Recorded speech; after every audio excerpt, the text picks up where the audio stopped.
السلام علیکم، دعا ہے آپ سب خیریت سے ہیں۔ بلیک اینڈ وائٹ میں خوش آمدید۔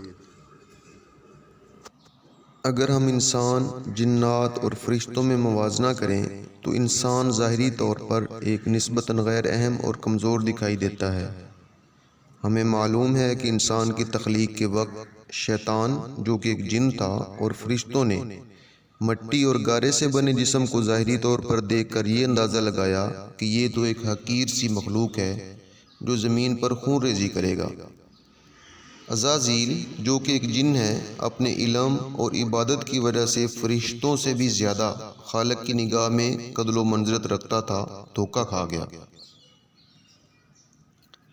عزازیل، جس کو مذہبی علوم میں شیطان کے نام سے پکارا جاتا ہے، کوئی انسانی جسم کی تخلیق کس مادہ سے ہوئی وہ نظر آئی، اور علمی اعتبار سے اس کا سوال کہ میں تو آگ سے بنا ہوں اور انسانی جسم مٹی سے، تو انسان کا مادہ آگ سے بڑا اور شرف کے قابل کیسے ہے کہ میں اسے سجدہ کروں؟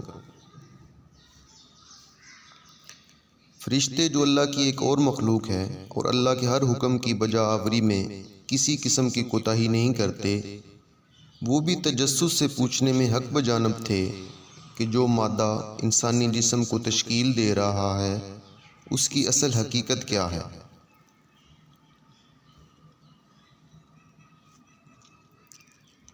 شیطان ذاتی رتبے، بناوٹی مادے اور روح کو نہ دیکھ سکنے کی وجہ سے مارا گیا۔ روح، جو اللہ کا خاص کرشمہ اور قدرت ہے، وہ انسان کو باقی تمام مخلوقات سے ممتاز اور نمایاں کرتی ہے۔ یہ بات کافی دلچسپ اور غیر معمولی لگتی ہے کہ اللہ تعالیٰ فرشتوں اور شیطان کا مکالمہ، جو انسان کی تخلیق کی تاریخ کا ایک حصہ ہے، قرآن پاک میں تقریباً 7 جگہوں پر اس کا ذکر موجود ہے۔ انسانی جسم میں ڈالی جانے والی روح شیطان کو نظر نہ آ سکی، خود شعوری اور عقل بھی انسان کو عطا کی گئی۔ انسان کی ہزاروں سالہ تاریخ اس بات کی گواہ ہے کہ انہی سوالات کو بنیاد بنا کر اچھائی اور برائی، اچھے اور برے کی ایک غیر محسوس لیکن ہمیشہ سے لڑائی چلی آ رہی ہے۔ اگر دور جدید کا میڈیا دیکھا جائے تو ایک بڑی تعداد میں انسانوں نے اسی پس منظر کو اپنے زاویے سے بتانے کی کوشش کی۔ مذہب سے دلچسپی اور لگاؤ رکھنے والے انسانوں نے تو وہ راز پا لیا، لیکن مذہب سے بیزار یا شاید ظاہری عوامل کو سامنے رکھ کر فیصلہ کرنے والے انسان ہمیشہ سے ذہنی کشمکش میں مبتلا رہے اور خالق کی بجائے برائی کی طاقتوں کے علاقار بن گئے۔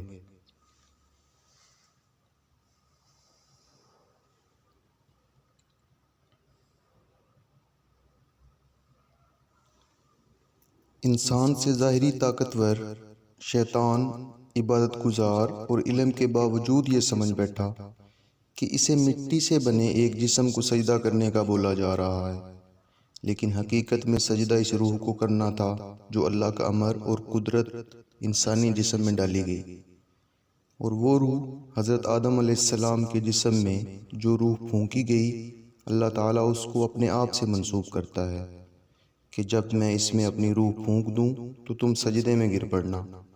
تمام فرشتے فوراً سجدے میں گر گئے سوائے ابلیس، شیطان کے۔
فرشتے جو صرف روح ہیں اور جسم سے پاک، جبکہ جنات آگ سے بنے ہیں۔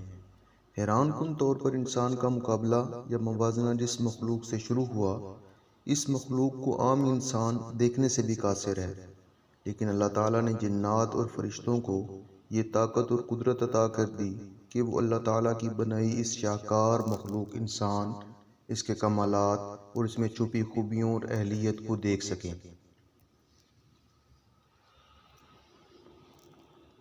انسان کی معلوم تاریخ سے اندازہ لگانا مشکل نہیں کہ ہر ہونے والی ایجادات کے پیچھے ایک انسان کھڑا نظر آتا ہے۔ فنون لطیفہ، ادب، سپاگیری، تعمیرات، ایجادات، سائنسی علوم، ٹیکنالوجی، غرض کوئی ایک شعبہ ایسا نہیں جہاں پر کسی انسان نے معجزاتی صلاحیتوں کا مظاہرہ نہ کیا ہو۔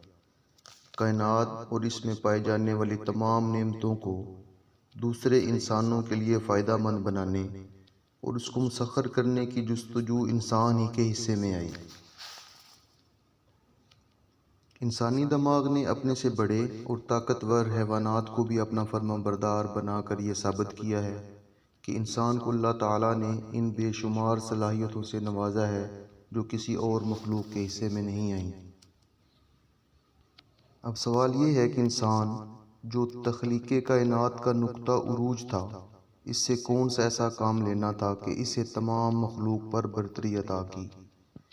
ایک تو انسان کو اللہ نے زمین پر اپنا خلیفہ یا نائب بنایا، اور دوسرا اس کی آزمائش کہ اتنی بے شمار خوبیوں اور صلاحیتوں کے ہوتے ہوئے وہ کون سا رستہ اختیار کرتا ہے، کیونکہ شیطان نے بھی خدا کی عزت و جلال کی قسم کھائی کہ وہ انسان کو گمراہ کرے گا، سیدھے رستے سے بھٹکائے گا۔